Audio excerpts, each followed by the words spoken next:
BBC বাংলার সান্ধ্য অধিবেশন প্রবাহতে আপনাদের স্বাগত। আজ আপনাদের সাথে লন্ডন স্টুডিও থেকে আছি মানসী বড়ুয়া। বাংলাদেশের সর্বশেষ গুরুত্বপূর্ণ আপডেট সংবাদে আপনাকে স্বাগত। শুরুতেই সংবাদ শিরোনাম, পরে বিস্তারিত। প্রথমে জানাবো ৩ ইসলামী দলের কর্মসূচি ঘোষণা। জাতীয় সনদের ভিত্তিতে ফেব্রুয়ারিতে নির্বাচন, উভয় কক্ষের সংখ্যানুপাতিক প্রতিনিধিত্ব পদ্ধতি বা পিআর পদ্ধতিতে জাতীয় পার্টি ও ১৪ দলের কার্যক্রম বন্ধসহ ৫ দফা দাবিতে কর্মসূচি ঘোষণা করেছে জামাত ইসলাম। জামাত ইসলামের পাশাপাশি খেলাফতে মজলিস ও ইসলামী আন্দোলনও একই দিনে কর্মসূচি ঘোষণা করেছে। এরপর জানাবো জাকসু এবং বৃত্তি আদায় লাগাতার কর্মসূচির ঘোষণা জবি শিবিরের। জগন্নাথ বিশ্ববিদ্যালয় ছাত্র সংসদ জাকসু নির্বাচন এবং শিক্ষার্থীদের জন্য বিশেষ বৃত্তির দাবিতে লাগাতার কর্মসূচির ঘোষণা দিয়েছে জবি শাখা ছাত্র শিবির। এদিকে বিএনপির আরও এক নেতা বহিষ্কার।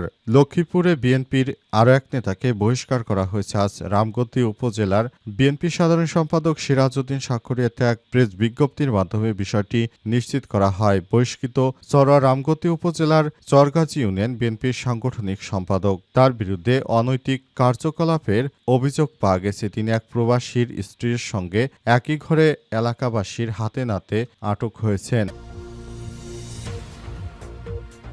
এবারে জানাবো ট্রাইব্যুনালে মাহমুদুর রহমান বললেন, বিবস্ত্র করে আমাকে নির্যাতন করায় আমি বেহুশ হয়ে যেতাম। জুলাই আগস্টে সংগঠিত মানবতা বিরোধী অপরাধের মামলায় সাবেক ফ্যাসিস্ট সরকার প্রধানমন্ত্রী শেখ হাসিনা এবং সাবেক স্বরাষ্ট্রমন্ত্রী আসাদুজ্জামান খান কামাল সহ ৩ জনের ট্রাইব্যুনালে সাক্ষ্য দিয়েছেন আমার দেশের সম্পাদক মাহমুদুর রহমান। আজ ট্রাইব্যুনালে সাক্ষ্য গ্রহণ তিনি বলেন, আমাকে আয়নাঘরে নিয়ে চোখ বাঁধা হয় এবং হ্যান্ডকাপ পরানো হয়। এরপর অন্ধকার ছেলে গারদের শিকের সাথে হ্যান্ডকাপ দিয়ে আটকে রাখা হয়েছিল।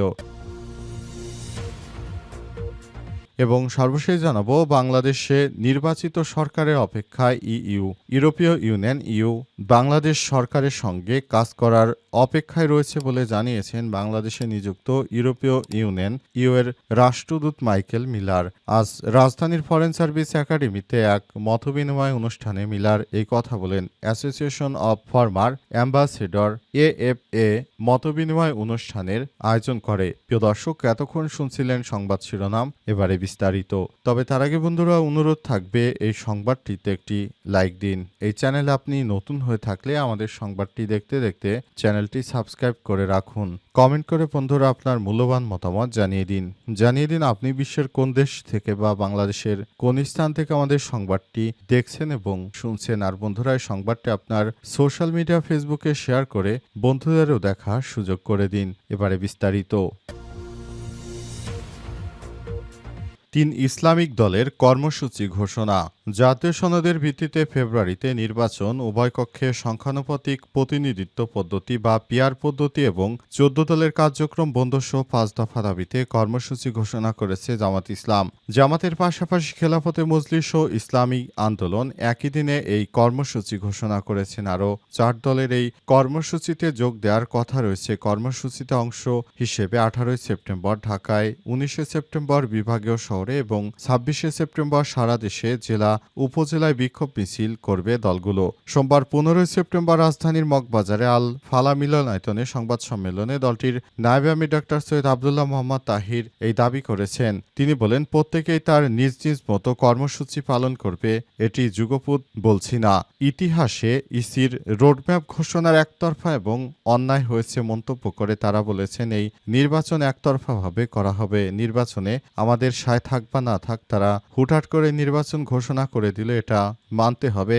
আশ্চর্য তামাশার কথা বলছে নির্বাচন কমিশন। নির্বাচন কমিশনের পক্ষ থেকে যে কাজ করা হচ্ছে এটি আসলে গ্রহণযোগ্য হতে পারে না। কারণ নির্বাচন কমিশন তখনই নির্বাচনের ঘোষণা দেবে যখন এই দেশে ৩টি কাজের মধ্যে প্রথম দুটি হয়ে যাবে। যে আশা আকাঙ্ক্ষা নিয়ে আমরা অন্তর্বর্তীকালীন সরকারের প্রধান উপদেষ্টাকে ক্ষমতায় বসিয়েছি সে বিষয়টি তিনি করতে পারেননি। সুতরাং এই নির্বাচন করার কোনো প্রশ্নই আসে না। কারণ নির্বাচনের মাধ্যমে আমরা যে যে নতুনভাবে পরিবর্তন এর আশা করেছি সেই পরিবর্তন হচ্ছে না।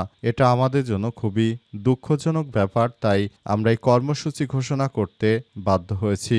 এই কর্মসূচির মাধ্যমে আমরা নতুন বাংলাদেশ গড়ার স্বপ্ন দেখছি, সেই স্বপ্ন বাস্তবায়ন করতে চাই।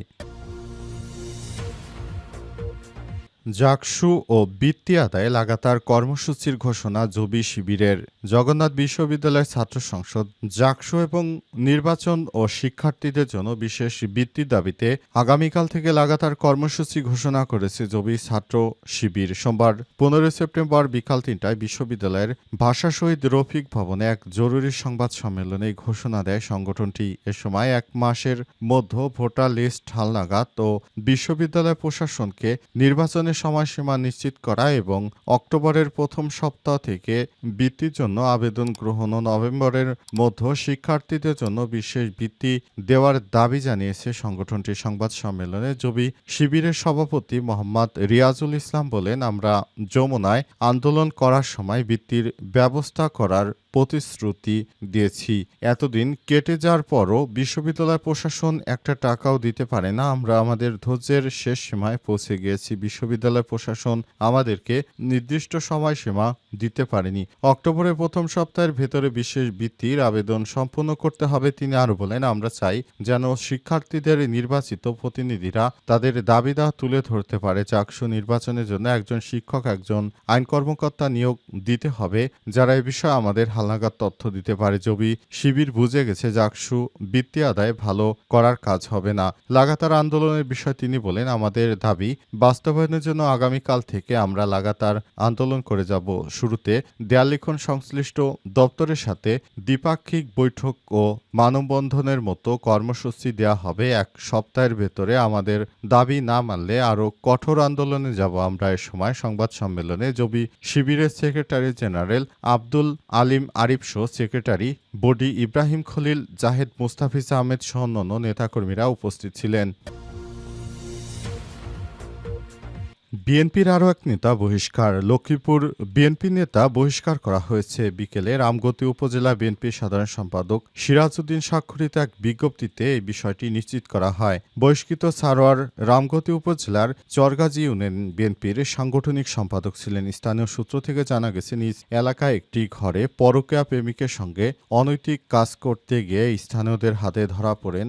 ঘটনাটির ভিডিও ছবি সামাজিক যোগাযোগ মাধ্যম ফেসবুকে ছড়িয়ে পড়ে। বিএনপি নেতা সিরাজউদ্দিন স্বাক্ষরিত প্রেস বিজ্ঞপ্তিতে উল্লেখ করা হয়, সারোয়ারের বিরুদ্ধে অনৈতিক কার্যকলাপজনিত অভিযোগ উত্থাপিত হওয়ার কারণে দলের সম্মানহানি হয়েছে। সুনির্দিষ্ট অভিযোগের ভিত্তিতে তাকে দলের প্রাথমিক সদস্য পদসহ সব ধরনের পদ থেকে বহিষ্কার করা হয়। তাকে দলীয় সব ধরনের কার্যক্রম থেকে বিরত থাকার নির্দেশ প্রদান করা হয়েছে। রামগতি উপজেলা বিএনপির সভাপতি জামাল উদ্দিন এই সিদ্ধান্তের অনুমোদন করেছেন। বহিষ্কারের অনুলিপিটি লক্ষ্মীপুর 4 রামগতি এবং কমলনগর আসনের সাবেক সংসদ সদস্য এবিএম আশরাফ উদ্দিন নিজাম, জেলা বিএনপি রামগতি থানা ও রামগতি প্রেস ক্লাবকে দেওয়া হয়েছে। এর আগে নড়াইলে এক বিএনপি নেতাকে বহিষ্কার করা হয়। রোববার 14 সেপ্টেম্বর দলটির সিনিয়র যুগ্ম মহাসচিব অ্যাডভোকেট রুহুল কবির রিজভী স্বাক্ষরিত এক প্রেস বিজ্ঞপ্তিতে তাকে বহিষ্কারের বিষয়টি নিশ্চিত করা হয়েছে।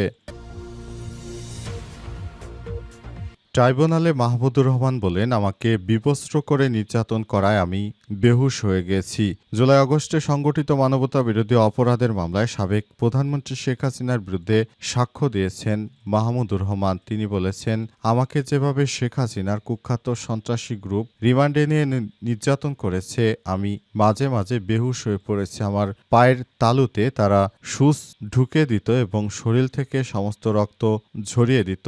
সব সময় আল্লাহর নাম জপতাম এবং এভাবে আমার উপর প্রতিনিয়ত নির্যাতন করা হয়েছে। এই নির্যাতনের পরিমাণ সইতে না পেরে অনেক সময় অজ্ঞান হয়ে পড়তাম। তারপরও তারা আমাকে ছাড়েনি। অজ্ঞান অবস্থায় তারা এমনভাবে কার্যক্রম চালাতো, মনে হতো আমি আর পৃথিবীতে হয়তো বাঁচতে পারবো না। এভাবেই তিনি কথাগুলো বলছিলেন। আর শেখ হাসিনা মানবতা বিরোধীর এমন কোনো অপরাধ নেই যা শেখ হাসিনা করেনি। শেখ হাসিনা বাংলাদেশটাকে একটি ভারতের তাবেদার রাষ্ট্রে পরিণত করার নীল নকশা এঁকেছিল। তিনি বাংলাদেশটাকে ভারতের অঙ্গরাজ্য করার জন্য সব রকমের কাজ করেছিলেন।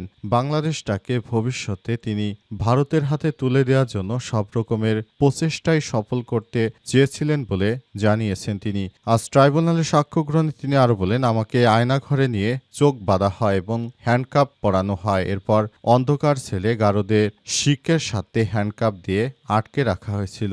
বিএফআই সেলে আমাকে শারীরিক নির্যাতন করা না হলেও বিভিন্ন উপায়ে মানসিক নির্যাতন করা হয়। চোখ বাঁধা অবস্থায় আমি পাশের সেলগুলোতে কয়েদিদের আর্তনাদ শুনতে পেতাম। এ সময় আমার কিছু করার ছিল না। আমি সব সময় চেষ্টা করেছি শেখ হাসিনা এই বন্দিদশা থেকে মুক্ত হওয়ার।